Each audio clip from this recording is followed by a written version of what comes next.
అంటే ఒక ఆస్ట్రాలజీ చెప్పే వాళ్ళకి, హారోస్కోప్ చెప్పే వాళ్ళకి, ఈయనకి నలుగురు బౌన్సర్లు అంటే ఏంటి? జరుగుతుంది అని కాదు, అంత సినిమా ఎవరికి లేదు. ఒక జంధ్యం అనేది పక్కకు తీస్తే వేరే క్యారెక్టర్ నాది, అంటే rough and tough rugged character నాది. సీఎం గొప్పోడు అని జనాలు అనుకుంటారు, కానీ సీఎం కు ఏం సమస్యలు ఉన్నాయో వేణుస్వామికి తెలుసు. ఒక హీరో చాలా గొప్పోడు అని సమాజం అనుకుంటది, కానీ ఆ హీరో పడుతున్న కష్టాల తాలూకు పూర్తి ఎక్స్రే కాపీ వేణుస్వామి దగ్గర ఉంటది. తప్పు చేయనోడు, స్వార్థం లేనోడు ప్రధానమంత్రి కాలేరు, ముఖ్యమంత్రులు కాలేరు. ఖచ్చితంగా స్వార్థం అనేది లేకపోతే ప్రపంచంలో బ్రతకడమే వేస్ట్. ఇంతకుముందు అడిగినావు, నువ్వు ఎవరికి చేస్తావు ఫోను? వెంకటేశ్వరస్వామికి చేస్తా, వెంకటేశ్వరస్వామికి చేస్తా. నేను మనుషులను నమ్మా, దేవుణ్ణి నమ్ముతా. నేను మనుషులను నమ్మా, గ్రహాన్ని నమ్ముతా.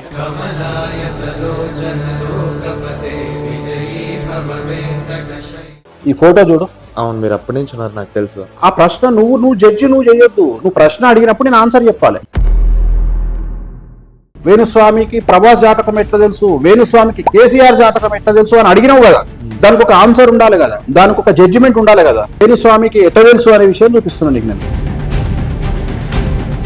ఇవాళ యశ్ పరిస్థితి ఏంది? కర్ణాటకలో కేజీఎఫ్ 2 సిరీస్ చేసి ఇప్పుడు కేజీఎఫ్ లాంటి సినిమా చెయ్యలేక, ఆయన చేతిలో సినిమాలు లేక నెత్తి నోరు కొట్టుకుంటుండు. 6వ ఇంట్లో శని ఉంటే సంచలనం జరుగుతుంది. ప్రతి మనిషి జీవితంలో సంచలనం జరుగుతుంది. ఉదాహరణ, మొన్న అల్లు అర్జున్ జైలుకు పోయిండు. ఎందుకు పోయిండు అంటే ఆయనకు 6వ ఇంట్లో శని వచ్చినప్పుడు ఇక్కడ అమ్మాయిల వస్త్రధారణ గురించి మాట్లాడేటువంటి రైట్స్ మగవాళ్ళకి లేవు. సమాజంలో ఉండే వాళ్ళు ఎవరు కూడా చేతిలో సిగరెట్ పెట్టుకున్న అమ్మాయి దగ్గరికి పోవాలంటే ఉచ్చబడుతుంది, ఉచ్చనే పడుతుంది. దీనిలో ఏమైనా పెంట జరిగితే నాకు సంబంధం లేదు, ఆడవాళ్ళ వస్త్రాధరణకు సంబంధించి నాకు సంబంధం లేదు, పూర్తి బాధ్యత మా యాంకర్ గారు తీసుకుంటారు. మీరేమైనా వేసుకునేది ఉంటే ఆయన వేసుకుంటారు. ఇప్పుడు పబ్బుకు పోయటం నేను చెప్పాను, అమ్మగారు పబ్బుకు పోతున్నారు కదా, పట్టు చీర కట్టుకుని వెళ్ళండి అమ్మ, మంచి లంగావని కట్టుకుని. ఇదా నేను చెప్పాలి? పబ్బుకు పోతే ఏం డ్రెస్ వేసుకోవాలి వాళ్ళకి తెలుసు. మనము అన్ని మూసుకొని 2 చేతులు భగవంతుడి ఇచ్చిండు, ఒకటి కింద ఒకటి మీద పెట్టుకొని కూర్చుంటే బెటరు. అంతేగాని మేము ఆడవాళ్ళ కంటే తోపులము, మేము వాళ్ళకి సలహాలు ఇస్తాము అనుకుంటే మాత్రం మనంత మూర్ఖపు ముండా కొడుకులు ఇంకొకరు లేరు. నిజంగా నువ్వు వెంకటేశ్వర స్వామిని మనస్ఫూర్తిగా వెంకటేశ్వర స్వామిని కలిస్తే, నిజంగా నీకు బిలీవింగ్ ఉంటే నువ్వు 100% బయట. హలో వేణుస్వామి గారు, నమస్తే. హాయ్, నమస్కారం. ఓం నమో వెంకటేశాయ. వెంకటాది సంస్థానం బ్రహ్మాండే నాస్తికించిన వెంకటేశ సమోదేవో నా భూతో నా భవిష్యతి. ఎలా ఉన్నారు? సూపర్ నాన్న, సూపర్. సో ఫస్ట్ అంటే లైక్ మీ గురించి అందరికి తెలుసు, చాలా ఏళ్ళ నుంచి మీరు ఏం చేస్తున్నారో తెలుసు, ఎవ్రీథింగ్ తెలుసు. కానీ ఫస్ట్ నాకు కొంచెం క్యూరియస్గా అనిపించిన వాడితో వచ్చిన వెంటనే ఒక 4 బౌన్సర్లు కనిపించారు. అంటే ఒక ఆస్ట్రాలజీ చెప్పే వాళ్ళకి, హారోస్కోప్ చెప్పే వాళ్ళకి, ఒక ఈయనకి 4 బౌన్సర్లు అంటే ఏంటి? కాంట్రవర్సీ పర్సన్ కాబట్టి సెక్యూరిటీ అంటే ఇప్పుడు ప్రతి మనిషి గురించి వేణుస్వామి బాగా దగ్గర నుండి చూసే వాళ్లకు ఒక రకంగా తెలుసు. వేణుస్వామిని బయట చూసే సమాజం వేరు. బయట చూసే సమాజము, ఇంటర్వ్యూలో నేను మాట్లాడే విధానము, అసలు దీనికి నా ఒరిజినల్ లైఫ్ కి చాలా తేడా ఉంటుంది. సో నా ఒరిజినల్ లైఫ్ ఎవరికి ఎంతమందికి తెలుసు? నా ఒరిజినల్ లైఫ్ నా పక్కన ఉండే వాళ్ళకి తెలుసు. సమాజంలో నా గురించి తెలియదు కదా, చాలా ప్రొఫెషనల్, చాలా పెద్ద పెద్ద వాళ్ళ గురించి మీడియాలో వచ్చేది ఒకటి ఉంటుంది, వ్యక్తిగతమైనటువంటి అంశాలు, వ్యక్తిగతంగా వాళ్ళు బ్రతికే విధానం వేరే ఉంటుంది.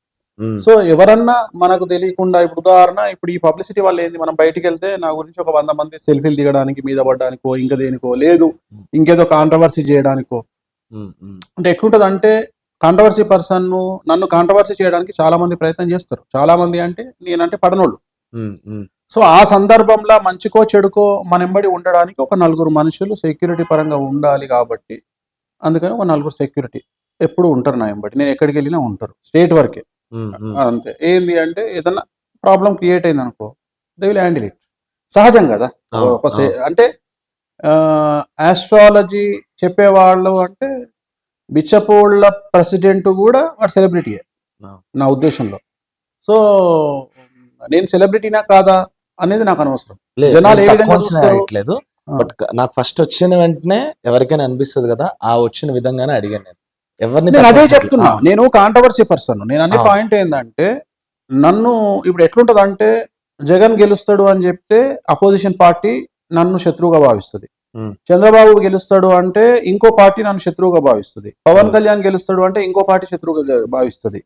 సో జనరల్ గా అలాంటి సందర్భంలో నుండి కాపాడుకోవాలి అనే ఉద్దేశము ఇక్కడ ఏదో జరుగుతుంది అని కాదు, అంత సినిమా ఎవరికి లేదు. ఎందుకంటే ఆస్ట్రాలజీ అనేది నా ప్రొఫెషన్. నేను దాన్ని పక్కకు పెట్టినా అంటే ఒక జంధ్యం అనేది పక్కకు తీస్తే వేరే క్యారెక్టర్ నాది, అంటే rough and tough rugged character నాది. సో అందరికీ అది తెలవాలని రూల్ ఏం లేదు కదా. నా రగ్గడ్ క్యారెక్టర్ ఎవరికి తెలుస్తుంది అంటే నాతో ఎక్స్ట్రీమ్ ట్రావెల్ చేసే వాళ్ళకి తెలుస్తుంది. అంటే నేను అనేది ఏంటంటే అమాయకంగా కనిపించే పంతులు వెనకాల అంటే సమాజంలో ఒకటి ఉంది వెరీ క్లియర్.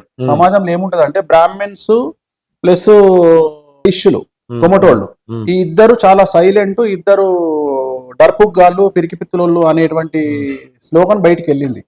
కానీ ఈ జనరేషన్ లో తీసుకుంటే ఇప్పుడు నేను బ్రాహ్మణు, నాకు అట్లా లేదు. నేను అట్లనే వైశ్యులు కూడా చాలా అగ్రెసివ్గా ఉంటారు. సో మనకు ఒక స్టేటస్ అన్ని విధాలుగా స్టేటస్ ఉంది కాబట్టి అంటే నా స్టేటస్ ను బయట జనాలకు తెలియకపోవచ్చు. ఫైనాన్షియల్ స్టేటస్ కావచ్చు, నేను చేసే వ్యాపారం కావచ్చు, లేకపోతే నేను చేసే నాకున్న సర్కిల్ కావచ్చు. ఎందుకంటే స్టేట్ వరకే తెలుసు, నా స్టేట్ వరకే నాకు తెలుసు. బట్ నేను భారతదేశంలో 10 రాష్ట్రాల్లో తిరుగుతా, నాకు ఇన్ఫ్లుయెన్స్ ఉంది, నాకుండే వ్యవహారాలు నాకు ఉంటాయి కాబట్టి సెక్యూరిటీ పరంగా ఉండాలి అంతే. ఎందుకంటే రెండో ప్రాబ్లం ఏంటంటే ఇక్కడ రెండోది ఏంటంటే నా వైఫ్ కూడా తను ఆర్టిస్ట్ కాబట్టి సో బౌన్సర్లను రెగ్యులర్ గా ఆ రోజు ఈ రోజు మాట్లాడుకోవడం వేస్ట్ కాబట్టి పర్మనెంట్ గా పెట్టుకున్నాం. ఇప్పుడు తను షోస్ నెలకు 10 షోలు చేసింది, 10 షోలకు తనకు బౌన్సర్లు అవసరం. సో ఈ 10 రోజుల కోసం పెట్టుకునే బదులు కంటిన్యూగా మంత్ అంతా పెట్టుకుంటే అయిపోద్ది కదా. నేను అనేది అది అంతే, అంతకుమించి ఏం లేదు. మనం ఓ సబ్జెక్టులు మాట్లాడుకుందాం అనుకున్నాం. దానికన్నా ముందు కొంచెం మీ గురించి మీరు చాలా విషయాల్లో చాలా ఇంటర్వ్యూలో డిస్కస్ చేసి ఉండొచ్చు, నాకు తెలుసుకోవాలనిపించింది కాబట్టి. ఓకే, వేణు గారు ఇలా ఆస్ట్రాలజీ చెప్తారు, వచ్చే వాళ్ళు ఎవరెవరైతే ప్రాబ్లమ్స్ వస్తారో మీకు తెలిసిన చెప్తారు. అది కాకుండా ఏంటి అసలు ఇన్నేళ్లలో వేణు గారు చేస్తున్న అదర్ బిజినెస్లు ఏంటి, ఆయన ఇన్ఫ్లుయెన్స్ ఏంటి అసలు? ఇప్పుడు ఫర్ ఎగ్జాంపుల్ ఫ్రాంక్ గా అడుగుతున్నా, మహిళా కమిషన్ కి మొన్న మీ దగ్గర ఒకటి వెళ్ళింది ఇలా మీ మీద ప్రాబ్లంతో. ఫర్ ఎగ్జాంపుల్ ఇంకొంచెం ముందుకెళ్ళి నేను ఫ్యూచర్ లో వెళ్తే మీ నుంచి వెళ్ళే ఫస్ట్ కాల్ ఎవరికి? అట్లా ఏముండదు, చాలా మంది ఉంటారు కదా. ఇది పర్సనల్. నేను అనేది ఏంటంటే ఇప్పుడు నేను వాడనా అనేది క్వశ్చన్. ఇప్పుడు నేను అనేది ఏంటంటే నన్ను తిట్టిన ప్రతి ఒక్కడి గురించి నేను ఆలోచించుకుంటూ పోను, ఫస్ట్ నేను పట్టించుకోను. అంటే నేను కొన్ని సినిమాలలో చూపిస్తారు, నేను ఎదుటి వ్యక్తికి సహాయం చేయాలని కోరుకుంటా తప్ప నేను సహాయం అడగాలి అనేటువంటి ఆలోచన నాకు ఉండదు. నా క్యారెక్టర్ చాలా డిఫరెంట్. అంటే వేణుస్వామిని అర్థం చేసుకోవాలంటే వేణుస్వామితోని 1 month 2 months 2 years ట్రావెల్ చేస్తే వేణుస్వామి అర్థమవుతాడు. అంటే సహజంగానే ఇన్ఫ్లుయెన్స్ ఉన్న ప్రతి ఒక్కరిని ఎట్లుంటుందంటే మనకు 20 సంవత్సరాల కింద ఒక కానిస్టేబుల్ తెలిస్తే గొప్ప, 20 సంవత్సరాల కింద ఒక ఎస్ఐ తెలిస్తే గొప్ప, 20 సంవత్సరాల కింద ఒక సిఐ తెలిస్తే గొప్ప. బట్ ఒకానొక సందర్భంలో ఎక్స్ట్రీమ్ వచ్చిన తర్వాత సీఎం తెలిస్తే కూడా పెద్ద ఉండదు. అంటే చాలా మంది నాకు నవ్వు వస్తుంది, నేను ఫంక్షన్లకు వెళ్తుంటే ఊర్లలో పల్లెటూళ్ళలో ఎట్లుంటది అంటే వాళ్ళ ఇంట్లో పెళ్లిళ్ళు చేసుకుంటే ఆ లోకల్ ఎమ్మెల్యేను ఆ తెలిసిన ఎంపీని అడ్డగోలుగా వస్తారు. సో ఇక్కడ గుర్తుంచుకోవాల్సిన విషయం ఏంటంటే నువ్వు రోజు రోజుకు పెరుగుతున్న స్థాయిని బట్టి నిన్ను కాపాడే వాళ్ళ సంఖ్య తగ్గిపోతుంటది. నువ్వు పెరుగుతున్న స్థాయిని బట్టి నిన్ను కాపాడే వాళ్ళ సంఖ్య తగ్గిపోతుంది. నువ్వు నార్మల్ పర్సన్ అనుకో, నిన్ను ఒక కానిస్టేబుల్ కాపాడగలుగుతాడు. నువ్వు నార్మల్ పర్సన్ అనుకో, నిన్ను ఒక ఎస్ఐ కాపాడుతాడు. కానీ ఎదుగుతున్న సందర్భంలో వేణుస్వామికి సమస్య వస్తే వేణుస్వామిని కాపాడడానికి చాలా పెద్ద వ్యక్తులు అవసరం పడతారు. చిన్న వ్యక్తులతో వేణుస్వామి సస్టైన్ కాలేడు. అంటే ఇట్లా వేణుస్వామి గురించి మాట్లాడతలేను, సమాజంలో ప్రతి మనిషికి సంబంధించింది అదే. ప్రతి మనిషి కూడా ఎదుగుతున్న ఒక మినిస్టర్ కు సమస్య వచ్చింది అనుకో, ఎస్ఐతో మన పని అవుతుందా? కాదు. సో మన లెవెల్ పెరుగుతున్నా కొద్దీ మనల్ని కాపాడే వాళ్ళ సంఖ్య తగ్గుతూ ఉంటది. గుర్తుపెట్టుకో, చాలా మంది ఏమనుకుంటారంటే సమాజంలో వీడికి సర్కిల్ పెరిగింది సర్కిల్ పెరిగిన పక్కకు పెడితే మన లెవెల్ పెరిగిన తర్వాత మనల్ని కాపాడే వాళ్ళ పొజిషన్లు తగ్గుతుంటాయి. ఎందుకంటే మనకంటూ సమస్య వస్తే ఇప్పుడు డబ్బున్న వాళ్ళు బాగా బలిసిన వాళ్ళకు ఈడీ సమస్య వచ్చింది, ఎవరు తీరుస్తాడు? ఇన్కమ్ ట్యాక్స్ ప్రాబ్లం వచ్చింది, ఎవరు తీరుస్తాడు? సెంట్రల్ లెవెల్లో తెచ్చా. నేను అడిగే ప్రశ్న అది. నీకు వచ్చిన ప్రాబ్లంను బట్టి నువ్వు లెవెల్ పెరుగుతున్నా కొద్దీ నీ సమస్యను పరిష్కరించే వాళ్ళ సంఖ్య తగ్గిపోతూ ఉంటది. నువ్వు ఈ డైరెక్షన్ లో వెళ్తుంటావు, ఈ డైరెక్షన్ లో తగ్గుతుంటది. సో వేణుస్వామికి ఎమ్మెల్యే తెలవంగానో సీఎం తెలవంగానో నేను ఉదాహరణ గత 2 సంవత్సరాల నుండి పడుతున్న సమస్యలకు నేను ఎవరిని ఏం అడగల రిక్వెస్ట్. నాకు డాన్లు తెలుసు, మాఫియా డాన్లు తెలుసు, నాకు నేషనల్ డాన్లు తెలుసు, నాకు దుబాయ్ డాన్లు తెలుసు, నాకు కాంట్రాక్ట్ కిల్లర్లు తెలుసు, నాకు ఫ్యాక్షనిస్టులు తెలుసు, నాకు పొలిటీషియన్లు తెలుసు. నేను ఎవరి దగ్గరికి పోయి నాకు ఈ పని కావాలని నేను అడగల. కారణం ఏంది అంటే నాకు అడగాలి అంటే సిగ్గు.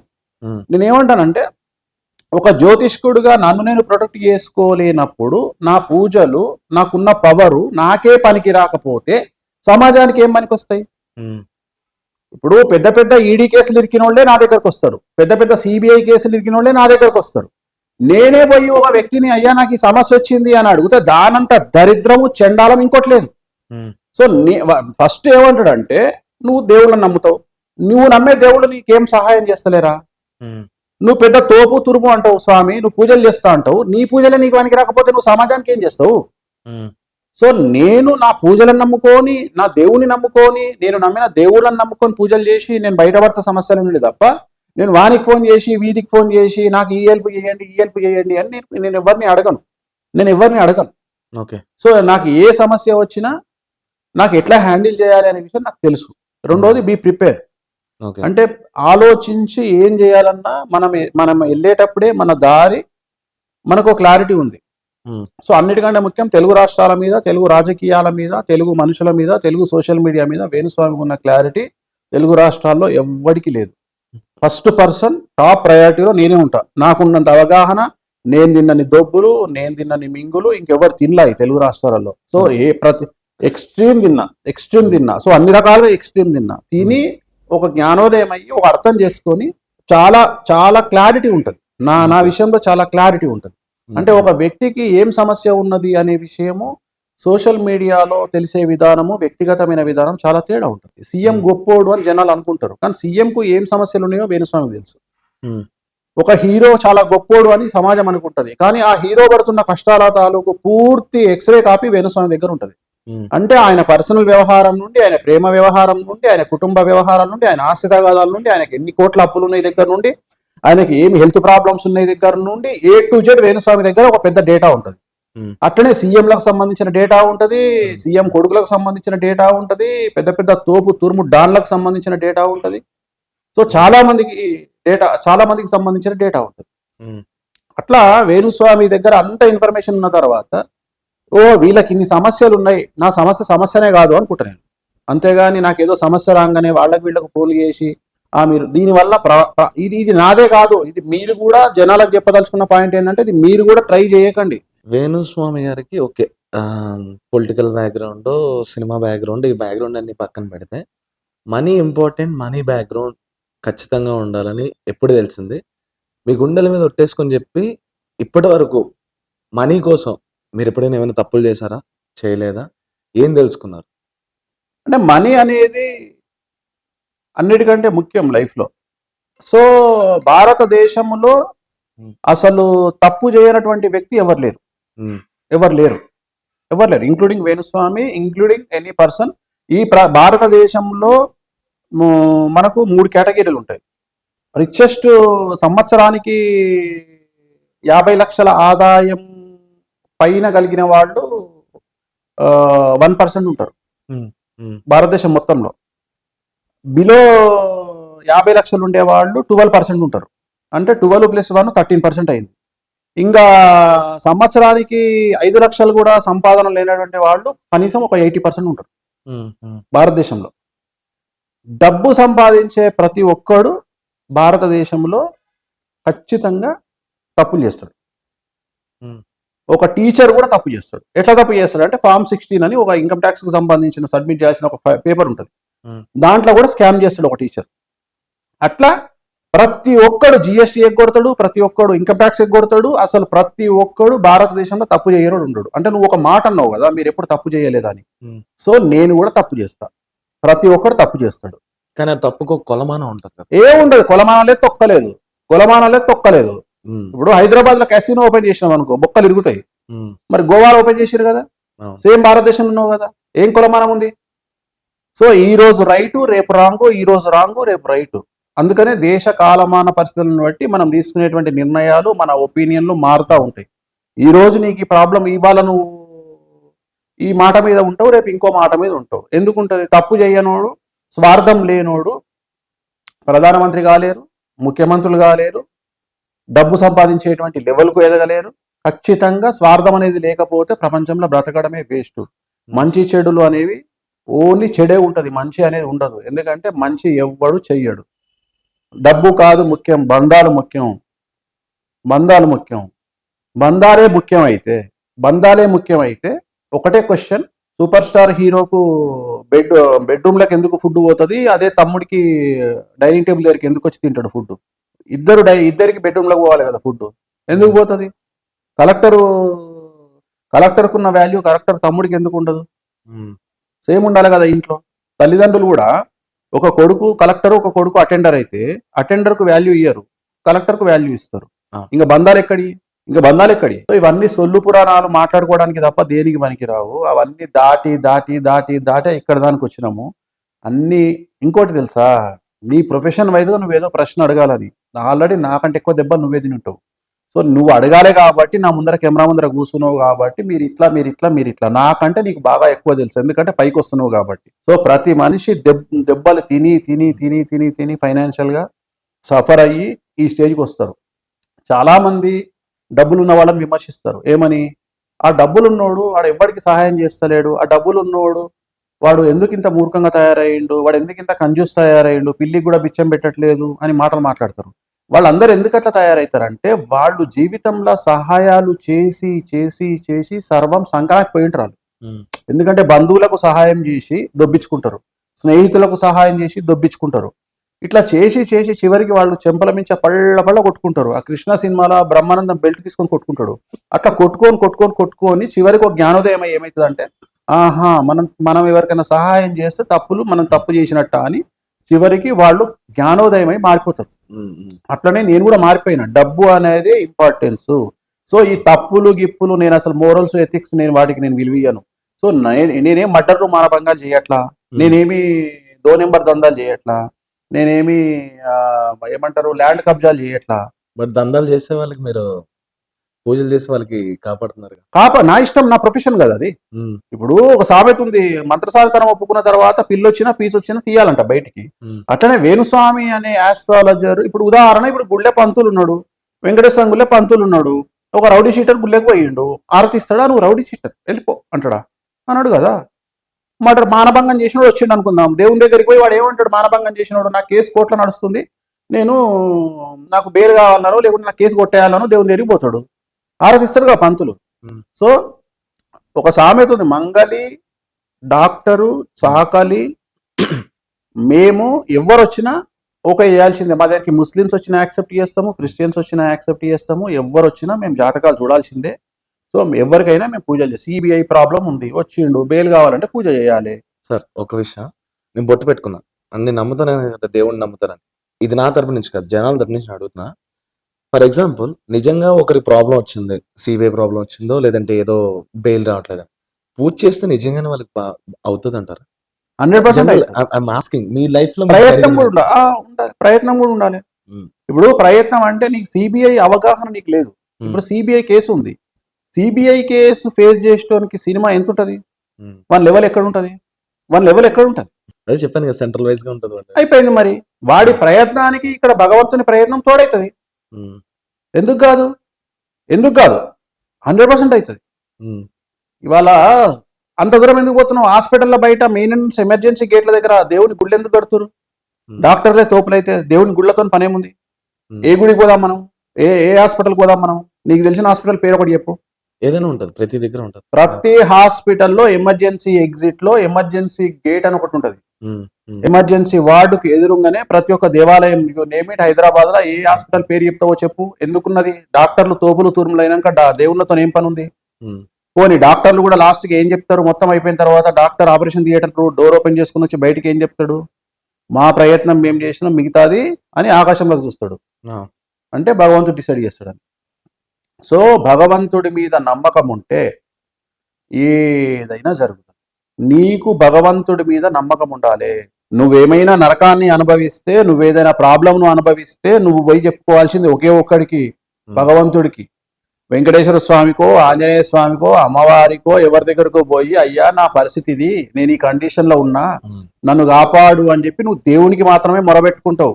ఎవరికి చెప్పినా నీ జీవితం సంకనాగే పోతుంది. అయితే 10 మందికి పబ్లిసిటీ చేస్తాడు, లేదా వచ్చి వాడు ఇంకో 2 రాళ్ళేస్తాడు తప్ప నీకు హెల్ప్ చేసే పరిస్థితులలో ఎవరు లేరు ఈ సమాజంలో.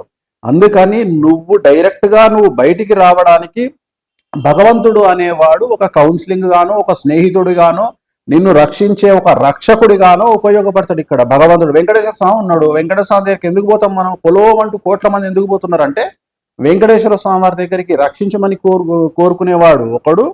నేను ఇగో ఇంత సంపాదించిన, నీ వల్లనే సంపాదించిన కాబట్టి నేను సంపాదించిన 100 కోట్ల నుండి ఇగో నీకు 2 కోట్లు ఇస్తున్నా అని చెప్పి ఇచ్చేవాడు ఒకడు. నాకు సమస్యలు రాకుండా కాపాడు స్వామి అని కోరుకునేవాడు ఒకడు. నేను ఇగో ఇన్ని లంచాలు తీసుకుంటున్నా, లంచాలలో నేను ఇరికి ఏసీబీ ట్రాప్ లో కాకుండా కాపాడుతండి అని ఒకడు. నేను ఈడీ కేసులో ఇరుకొద్దు స్వామి అని చెప్పి వెంకటేశ్వర స్వామికి విగ్రహమో లేకపోతే కిరీటమో చేయించేవాడు ఒకడు. అట్లనే ఈ మిగిలిన 80% బీదవాళ్ళు మమ్మల్ని మంచిగా తీర్చిదిద్దు, మాకు డబ్బులు ఇయ్యి స్వామి, మా కుటుంబంలో కష్టాలు లేకుండా చూసు స్వామి అని చెప్పి మాట్లాడుకునే వాళ్ళు ఒకళ్ళు. అంటే ఇక్కడ మరి మనిషికి మనిషి తోడు లేడు కాబట్టి దేవుడి దగ్గరికి పోయి దేవుడికి దండం పెట్టుకొని ఆ దేవుడినే తమ రక్షకుడిగా భావిస్తున్నాం మనం. నేనున్నా, నువ్వు ఇంతకుముందు అడిగినావు, నువ్వు ఎవరికి చేస్తావు ఫోను? వెంకటేశ్వర స్వామికి చేస్తా, వెంకటేశ్వర స్వామికి చేస్తా. నేను మనుషులను నమ్మా, దేవుణ్ణే నమ్ముతా. నేను మనుషులను నమ్మా, గ్రహాలనే నమ్ముతా. నేను దేవుణ్ణే నమ్ముతా, వెంకటేశ్వర స్వామినే నమ్ముతా. నిజంగా నువ్వు వెంకటేశ్వర స్వామిని మనస్ఫూర్తిగా వెంకటేశ్వర స్వామిని కలిస్తే, నిజంగా నీకు బిలీవింగ్ ఉంటే నువ్వు 100% బయటపడతావు. 1% కూడా డౌట్ లేదు. ఆయన ఏం చెప్పారంటే గ్రహాలు అనేవి కాంబినేషన్ గా ఉంటాయి, కలెక్టివ్ పీపుల్ వైపు ఉంటాయి, కానీ సింగిల్ పర్సన్కి ఎఫెక్ట్ అవ్వదు అని అన్నారు వేరే ప్లేస్ లో. కానీ మీరు చెప్పినది అండ్ ఆస్ట్రాలజర్స్ నమ్మేది ఏంటంటే గ్రహాలు ఎప్పుడు ఒక పర్సన్ జాతకం బట్టి కూడా డిసైడ్ అయి ఉంటది అంటున్నారు. ఏది కరెక్ట్? అంటే ఇప్పుడు ఎవరేం చెప్పిండ్రు అనేది నాకు అనవసరం. ఎందుకంటే వాళ్ళ ఐక్యూ లెవెల్ను బట్టి వాళ్ళు మాట్లాడతారు. ఇప్పుడు వాళ్ళు మాట్లాడడానికి 190 కారణాలు ఉంటాయి. వాళ్ళ జాతకం కూడా డిసైడ్ చేసి ఉంటుంది. ఇప్పుడు ఒక మనిషి నోరు జారడానికి, ఇప్పుడు ప్రజెంట్ ఈ సంవత్సరం, ఇప్పుడు నేను చెప్తున్నా, ఈ సంవత్సరము నా 2026 ప్రిడిక్షన్ లో నేను ఏం చెప్పినా అంటే, ఈ సంవత్సరము సెలబ్రిటీలకు జీవితం మొత్తం పెంట అవుతుంది అని చెప్పిన. దాంట్లో మీడియా ఉంటది అని చెప్పిన. సో ఆల్రెడీ స్టార్ట్ అయింది. నిన్న మొన్న 3 జర్నలిస్టులను అరెస్ట్ చేశారు. ఒక ఫేమస్ టీవీ జర్నలిస్టులను అరెస్ట్ చేశారు. ఒక పెంట అవుతుంది. ఇంతటితో అయిపోతుంది. ఈ మీడియా అనేది సింహరాశికి సంబంధించినటువంటి నామనక్షత్రం. సో చాలా పెంట అవుతుంది.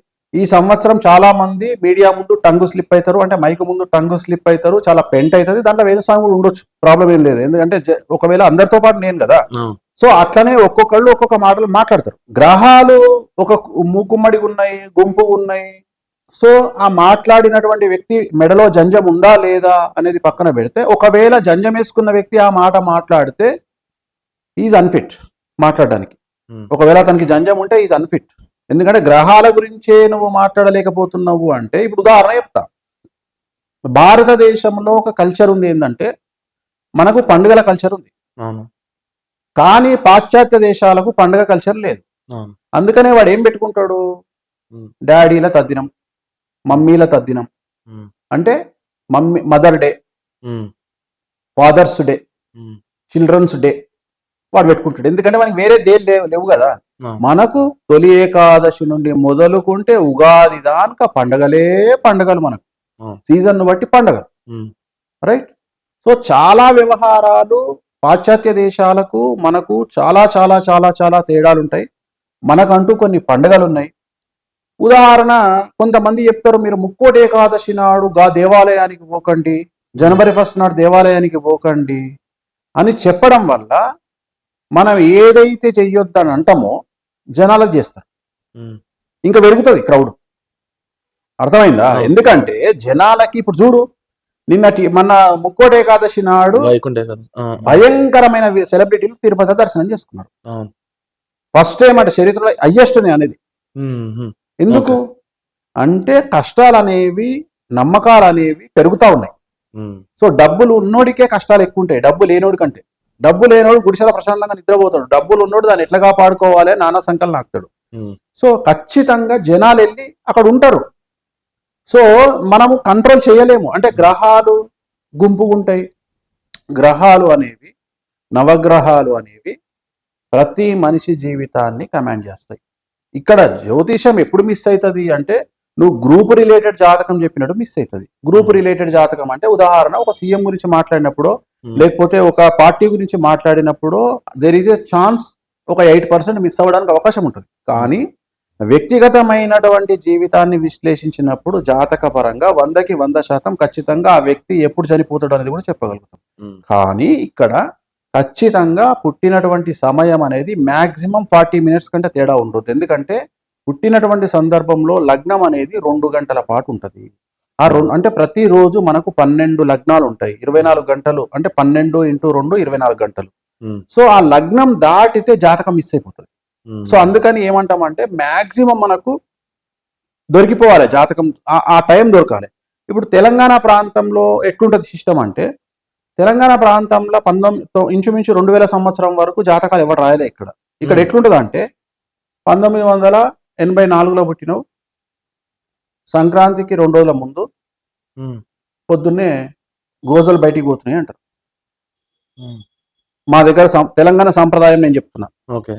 ఇప్పుడు ఉదాహరణ నా జాతకమే ఉంది. ఏమంటారు అంటే సంక్రాంతి అయినాక 2 రోజుల తర్వాత పుట్టినవు, ఆ రోజు శనివారం అయింది, పొద్దున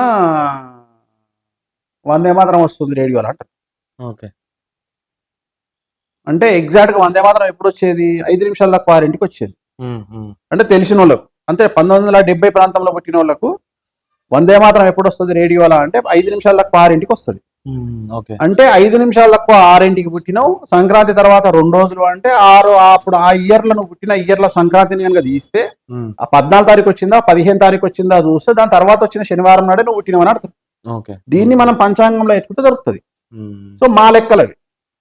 సో అప్పుడు గ్రహాలు ఎక్కడెక్కడ ఉన్నాయి, ఏ గ్రహాలు ఉన్నాయి, నువ్వు పుట్టినప్పుడు లగ్నం ఏమున్నది, 2వ ఇంట్లో ఎవరున్నారు, 4వ ఇంట్లో ఎవరున్నారు, 10వ ఇంట్లో ఎవరున్నారు, 11వ ఇంట్లో ఎవరున్నారు, 12వ ఇంట్లో ఎవరున్నారు, నీకు ఎన్ని పెళ్లిళ్ళు అవుతాయి, డివోర్స్ అవుతాయా, లవ్ మ్యారేజ్ అవుతుందా, నువ్వు జైలుకు పోయి నీ వంశాన్ని పెంట చేస్తావా, నువ్వు సిబిఐ కేసు అవుతుందా, ఈడీ కేసు అవుతుందా, నువ్వు ఎన్ని కోట్లు సంపాదిస్తావు, నువ్వు ఎంతమందితో తిరుగుతావు, నీకు డ్రగ్స్ అలవాటు అవుతుందా లేదా, నువ్వు యాంకర్ అవుతావా, జనరేషన్ బట్టి నువ్వు ఇంజనీరింగ్ చదువుతావా, డాక్టర్ అవుతావా, సో నువ్వు అసలు నువ్వు మధ్యలోనే ఆపేస్తావా, నువ్వు నీ డిస్కంటిన్యూ అవుతావా బ్యాక్లాగ్స్ పెట్టుకొని, లేకపోతే ప్రేమ వ్యవహారం, ఇవన్నిటిని జడ్జి చేయగలిగేది జాతకము.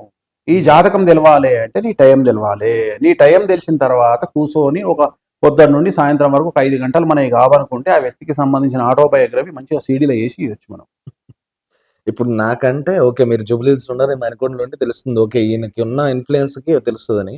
ఇప్పుడు బయట వ్యక్తికి మీకు ప్రభాస్ గారి జాతకం ఎట్లా తెలుసు, సీఎం కేసీఆర్ గారి జాతకం ఎట్లా తెలుసు, పక్కనున్న జగన్ గారి జాతకం ఎలా తెలుసు, ఆయన బర్త్ డేట్లు వాళ్ళకు కూడా తెలియకపోవచ్చు కదా, అంటే ఎగ్జాక్ట్ టైంతో. వేణుస్వామి గారికి ఎలా తెలుస్తుంది? చాలా మంచి ప్రశ్న, చాలా మంచి ప్రశ్న. ఇంతవరకు నన్ను ఎవరు అడగనటువంటి ఒక ప్రశ్న. సో దీనికి చూపించాలి అంటే ఈ ఫోటో చూడు. అవును, మీరు అప్పటి నుంచి ఉన్నారు నాకు తెలుసు. ఆ ప్రశ్న నువ్వు జడ్జి నువ్వు చేయొద్దు. నువ్వు ప్రశ్న అడిగినప్పుడు నేను ఆన్సర్ చెప్పాలి. ఈ ఫోటో ఆపద్ బాంధవుడు అనే సినిమా ఫోటో. ఆపద్ బాంధవుడు సినిమా చూసినావా? ఆపద్ బాంధవుడు సినిమాలో చిరంజీవి పక్కన ఒక బ్రాహ్మణుడి క్యారెక్టర్ ఉంటుంది, తెలుసా తెలియదా? నేను చేయాల్సిన క్యారెక్టర్ అది. ఎప్పటి సినిమా ఇది? 92, 93 సినిమా. అంటే వేణుస్వామి అనేటోడు 1993 నుండి ఉన్నాడు. వేణుస్వామి పూజ చేసిన ఫస్ట్ సినిమా ప్రాణ స్నేహితులు 1988. నువ్వు ఇందాక ప్రశ్న అడిగినావు నన్ను, మీకు ఎట్లా తెలుసు వేణుస్వామికి ప్రభాస్ జాతకం ఎట్లా తెలుసు, వేణుస్వామికి కేసీఆర్ జాతకం ఎట్లా తెలుసు అని అడిగినావు కదా. దానికి ఒక ఆన్సర్ ఉండాలి కదా, దానికి ఒక జడ్జిమెంట్ ఉండాలి కదా. అంటే ఇంతమంది తెలుగు రాష్ట్రాలలో ఇంతమంది తోపులు తురుములు ఉండగా వేణుస్వామి గానికి ఒక్కనికే వీళ్ళ డేట్ ఆఫ్ బర్త్ ఎట్లా తెలుసు, వేణుస్వామి గానికే వీళ్ళ నక్షత్రాలు ఎట్లా తెలుసు అనేది తెలవాలి కదా, నీకు ఆన్సర్ చెప్పాలి కదా. ఆన్సర్ చెప్పాలి కాబట్టి వేణుస్వామికి ఎట్లా తెలుసు అనే విషయం చూపిస్తున్నాను నీకు నేను. వేణుస్వామి ఎగ్జాంపుల్ ఇది, ఈ ఫోటో ఇది చిరంజీవి గారి ఫోటో. ఇది ఉదాహరణ, ఇది రమ్యకృష్ణ నగ్మ మధ్యలో వేణుస్వామి దిగిన ఫోటో. ఈ సినిమా పేరు ముగ్గురు మొనగాళ్ళు, మోహన్ బాబు గారు. ముగ్గురు మొనగాళ్ళు అనే సినిమా చిరంజీవి గారు. ఇది చిరంజీవి గారి సినిమా. ఇది 91 గరారమోడు సినిమా వేణుస్వామి ముహూర్తం పెట్టిండు. ఎందుకు చెప్తున్నా అంటే వీళ్ళందరితోని పూజలు చేయించిన వ్యక్తిగా, ఇది ఎంఎస్ రెడ్డి గారితో వేణుస్వామి పూజ చేయించిన ఫోటో. ఎంఎస్ రెడ్డి గారు అంటే ఇవాళ మల్లెమాల ఓనర్ ఉన్నాడు కదా, శ్యాంప్రసాద్ రెడ్డి వాళ్ళ నాన్న, కోట్ల విజయభాస్కర్ రెడ్డి ఎక్స్ సీఎం వాళ్ళ తెలుగు రాష్ట్రం యొక్క సీఎం వాళ్ళ బియ్యంపుడు ఎంఎస్ రెడ్డి, కోట్ల విజయభాస్కర్ రెడ్డి గారి బియ్యంపుడు. ఓకే, సో ఇవన్నీ ఎందుకు చూపిస్తున్నా అంటే ఇది నా లెవెల్. ఇది నేను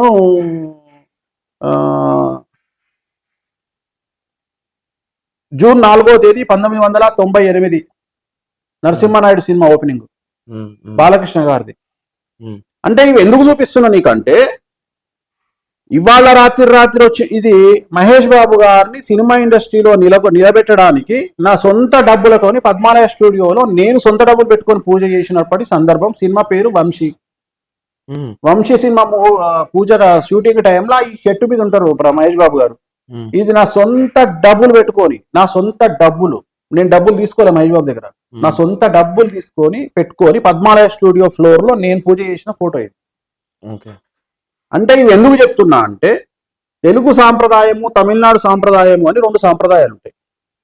తెలుగు సాంప్రదాయంలో నక్షత్రం అడగరు, తమిళనాడు సాంప్రదాయంలో నక్షత్రం అడుగుతారు.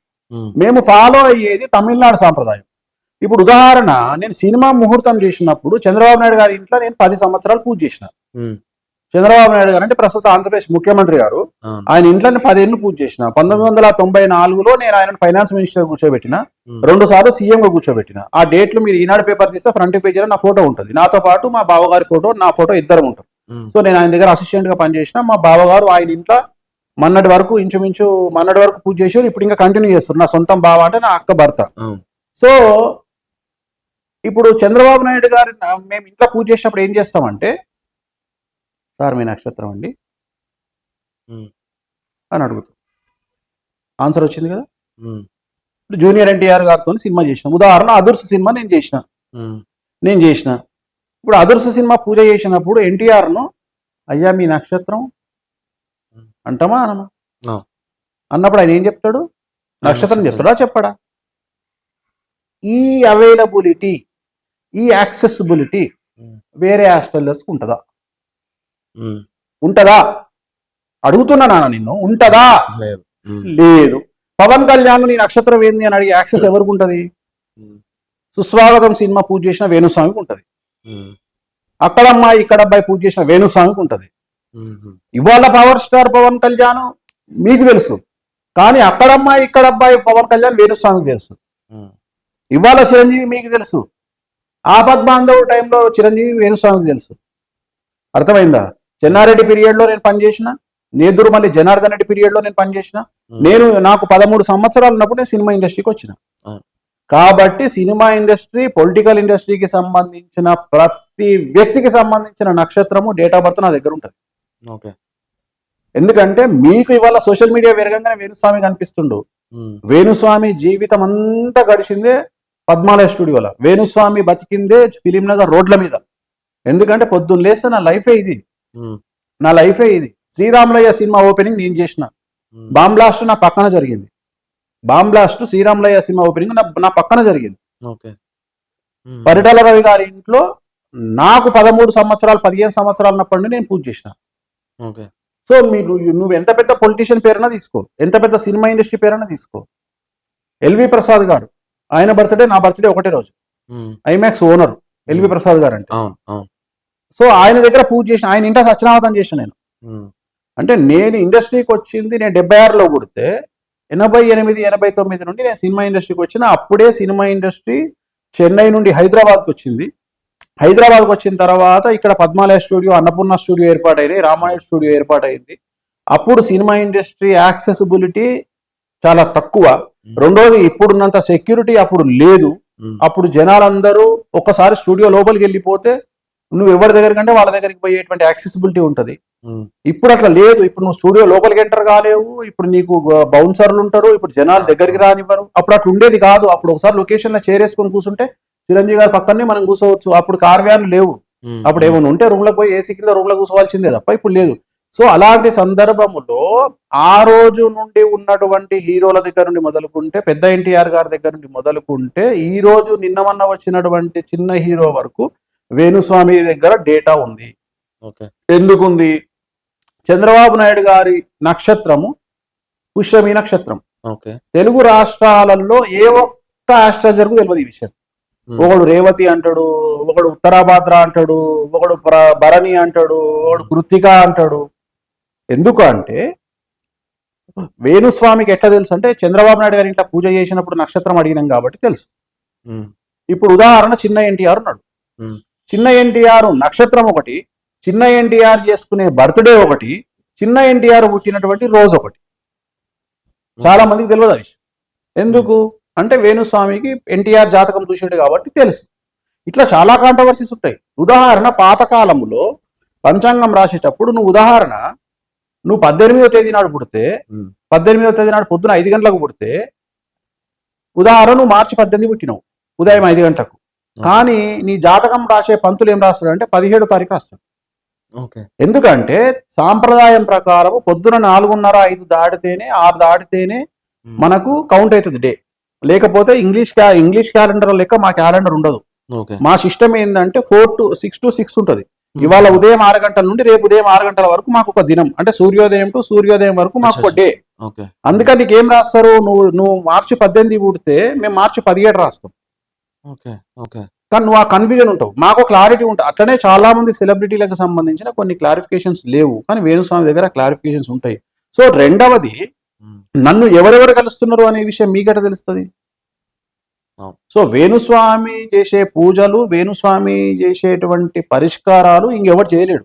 అందుకని వేణుస్వామిని అప్రోచ్ అయ్యేటువంటి విధానం కూడా చాలా తేడా ఉంటుంది. చాలా పెద్ద మనుషులు వచ్చి అప్రోచ్ అవుతారు, అది కూడా సీక్రెట్ గా అప్రోచ్ అవుతారు. అప్రోచ్ అయినప్పుడు నాకు డేట్ ఆఫ్ బర్త్ అడిగితే నేను చెప్పాల్సిందే. ఒక సినిమాల ఘర్షణ సినిమాల తెలుగు అంటే లేటెస్ట్ ఘర్షణ వెంకటేష్ సినిమాల హీరోయిన్ అశ్విన్ దగ్గరికి పోయి రోడ్డు మీద నీ పేరేంది అని అడిగితే నీకెందుకు చెప్పాలరా అంటది డీసీపీని. అశ్విన్ గుర్తుందో లేదో నీకు. తర్వాత ఒకసారి బైక్ మీద వస్తే లైసెన్స్ చూపించినప్పుడు నీ పేరు ఎక్కడ ఉంటావు అంటే అప్పుడు అడ్రస్ చెప్తుంది. ఇంతకుముందు చెప్పలే అంటే వేణుస్వామి ముందర కూర్చున్నాక వేణుస్వామి కూడా డేట్ ఆఫ్ బర్త్ అంటే చెప్పాల్సిందే. కాబట్టి వేణుస్వామికి ఆటోమేటిక్గా డేట్ ఆఫ్ బర్త్ తెలుసు. అది ప్రభాస్ అయినా, అది ఇంకొకళ్ళైనా, అది మీకు సూపర్ స్టార్లు వీళ్ళంతా. నాకు సూపర్ స్టార్లు కాదు, నాకు క్లయింట్లు మాత్రమే. ఆఫ్టర్ ఆల్ క్లయింట్లు మాత్రమే, నాకు ఒక మనుషులు మాత్రమే, నవగ్రహాలు కమాండ్ చేసే మనిషి మాత్రమే. మీకు పెద్ద పెద్ద తోపులు కనిపిస్తారు హీరోలు అంటే, నాకు హీరోలు తోపులు కనిపిస్తారు. నాకు పడిపోయినటువంటి హీరోలు కనిపిస్తారు, నాకు భార్యల మీద బ్రతికే హీరోలు కనిపిస్తారు, నాకు అప్పుల పాలైన హీరోలు కనిపిస్తారు, నాకు ఓడిపోయిన సీఎంలు కనిపిస్తారు, మీకు రూలింగ్ చేసే సీఎంలు కనిపిస్తారు. ఎందుకంటే జాతకం చూస్తే నాకు అర్థమవుతుంది. సక్సెస్ అయినప్పుడు వేణుస్వామి పొగిడిన జనాలు ఉంటారు, ఒక ఫెయిల్యూర్కు వేణుస్వామిని తిట్టిన జనాలు ఉంటారు. సో నేను ఈ వీటికి పొంగిపోవడము, బాధపడము, సోషల్ మీడియాలో నన్ను ఎక్కంగానే ఫీల్ అవ్వడము ఇవేమీ ఉండవు. వీటికి నేను అతీతుణ్ణి. సో ఇవన్నీ నా దృష్టిలో చాలా సిల్లీ థింగ్స్. అంటే ఛాయ్ తాగుడే పెద్ద విషయం వీటికంటే, అంతకంటే చీప్ విషయం ఇది నాకు. ఓకే, సరే కాసేపు ఇవన్నీ పక్కన పెడదాం. మీరు లాస్ట్ ఇయర్ చెప్పారు ఆడవాళ్ళు చంపే ఎక్కువ అవుతుంది ఇయర్ అని చెప్పేసి. ఈ ఇయర్ కూడా అలానే ఉంటదని అంటున్నారు. ఎందుకు? అది పెద్ద ఏముంది దాంట్లో, రెగ్యులర్ గా జరిగేదే. ఇప్పుడు మీడియా అటెన్షన్ ఉంది, ఇంతకుముందు కూడా జరుగుతాయి, అది పెద్ద విషయం కాదు. జాతకములో ఇక్కడ ఏమైతుంది అంటే మగవాళ్ళు ఆడవాళ్లను హ్యాండిల్ చేసే విధానం చాలా తేడా ఉంది. ఇప్పుడు నువ్వు ప్రశ్న అడిగినావు, నీకు పెళ్లి అయితే నీకు నీ పెళ్ళాన్ని హ్యాండిల్ చేయడం రాదు, నీకు నీ పెళ్ళాన్ని హ్యాండిల్ చేయడం రాదు. ఇక్కడ ప్రాబ్లం ఏమైతుందంటే 1980కి పూర్వం 70కి పూర్వం ఏంటంటే ఒక భార్య భర్తను ఇద్దరికి పెళ్లి చేయాలి, అబ్బాయికి అమ్మాయికి పెళ్లి చేయాలి అంటే పెద్ద మనుషులు సంబంధం చూసేటప్పుడు 7 సంవత్సరాల నుండి తేడా చూసి పెళ్లి చేసేవాడు. 7 సంవత్సరాలు అంటే నువ్వు అబ్జర్వ్ చేస్తే 70కి పూర్వం అయితే తల్లిదండ్రులకు అంటే భార్యాభర్తలకు చాలా గ్యాప్ ఉండేది. ఉదాహరణ, ఇప్పుడు మా అమ్మకు మా నాయనకు సుమారు 18 ఏళ్ళు తేడా, మా అమ్మకు మా నాయనకు 18 ఏళ్ళు తేడా. సో నువ్వేం చేస్తావు అంటే పూర్వకాలంలో అంటే 80కి ముందు తీసుకుంటే ఒక అబ్బాయికి ఒక అమ్మాయికి వివాహం చేసేటువంటి సమయము భార్యాభర్తలు ఇద్దరు ఏజ్ తీసుకుంటే అమ్మాయికి 20 ఏళ్ళు ఉంటే పెళ్లి చేసుకునే అతనికి 30 ఏళ్ళు ఉండేది, అంటే 10 ఏళ్ళు. దీనికల్లా ఏం జరిగేది అంటే అతను తన భార్యను చూసుకునే విధానములో ఒక కూతురును చూసుకున్నట్టు చూసుకునేవాడు.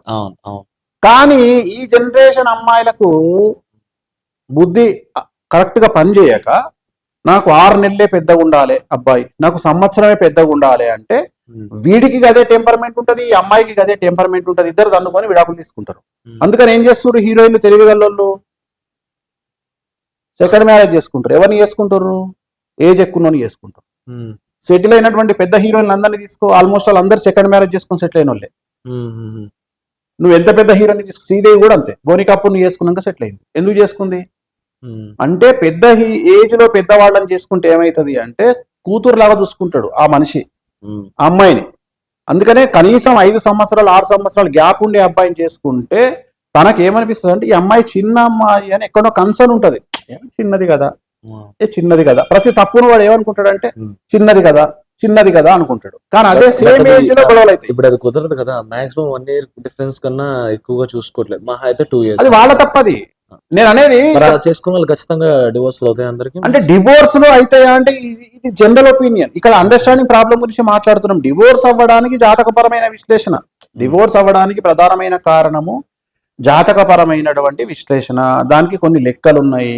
అంటే ఇప్పుడు కుండలి ఖచ్చితంగా ఫాలో అవ్వాలంటారా? 100% ఫాలో అవ్వాల్సిందే. కుండలి లేకుండా కుండలి నీ ప్రశ్న తప్పుంది. ఇక్కడ కుండలి అంటే నువ్వు చెప్పేది ఏంది అంటే గణాలు అంటున్నాను. సో గణాలు అంటే 18 పాయింట్ల నుండి 38 పాయింట్లు ఉంటాయి. దీంట్లో 18 పాయింట్లు వస్తే పెళ్లి చేసుకోవాలి అనేది శాస్త్రం చెప్పింది అనేది లెక్క. కానీ ఈ 18 పాయింట్లు అనేది వర్కౌట్ కాదు. ఎందుకు కాదంటే మొత్తం ఎక్స్రే చదివినాక లేదా బ్లడ్ టెస్ట్ నువ్వు సపోర్ట్ బ్లడ్ టెస్ట్ చదివినప్పుడు లేదా క్యాన్సర్ టెస్ట్ చూసినా ఎక్స్రే చూసినా ఏది చూసినా మొత్తం చదివిన తర్వాత కింద చిన్న గొల్లెం పెడతాడు వాడు. ఏమంటాడంటే కండిషన్ సప్లై లాగా క్లినికల్లీ కరెక్షన్ అంటాడు. క్లినికల్లీ కరెక్షన్ అంటాడు, ఇంక్లూడింగ్ పెట్ స్కాన్. అంటే ప్రపంచంలో అతిపెద్ద scan PET scan. PET scan చేసినా సరే కింద ఒక చిన్న గొల్లెం పెడతాడు, క్లినికల్లీ కరెక్షన్ అంటాడు. అంటే దాని అర్థం ఏంటంటే ఇప్పుడు ఉదాహరణ చికెన్ గున్యా వచ్చినోడు అందరికి చికెన్ గున్యా వచ్చిన ప్రతి ఒక్కడికి బాడీ పెయిన్స్ ఉండాలని రూల్ ఏం లేదు. అందుకనే క్లినికల్లీ కరెక్షన్ అంటాడు. అంటే మేబీ ఇక్కడ సిమ్టమ్స్ ఉండొచ్చు ఉండకపోవచ్చు అని చెప్తాడు. సో అట్లనే చాలా మంది జాతకం చూడంగానే ఏం చేస్తారంటే ఇద్దరు జాతకాలు చూసి 18 పాయింట్లు వచ్చినాయి చేసుకోవచ్చు అని చెప్తారు. లోపలికి పో. ఆ కుండలి అనేది వేరు, గణాలు వేరు. నువ్వు గణాలు అడుగుతున్నావు, నేను కుండలి గురించి మాట్లాడుతూ. కుండలి అంటే 12 గడులు ఉన్నటువంటి నీ జాతకాన్ని విశ్లేషిస్తే దాన్ని కుండలి అంటారు.